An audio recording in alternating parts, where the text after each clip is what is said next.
أعطاك حسن الظن هذا. إذا ظننت أن الله عز وجل سيرزقك بإذن الله سيرزقك، ابذل السبب بس. وإذا ظننت أن الله عز وجل سيعافيك الله عز وجل، لكن ابذل الأسباب بس وثق بالله جل وعلا. وإذا ظننت أن الله عز وجل سيوفقك، إذا كان هذا الظن صادقا، أنا عند ظن عبدي بي.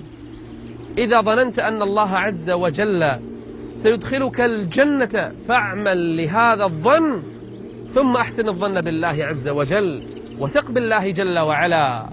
ولهذا الله عز وجل في القرآن كثيرا ما يبشر أهل الإيمان: وبشر المؤمنين. في الآية الأخرى: وبشر المحسنين.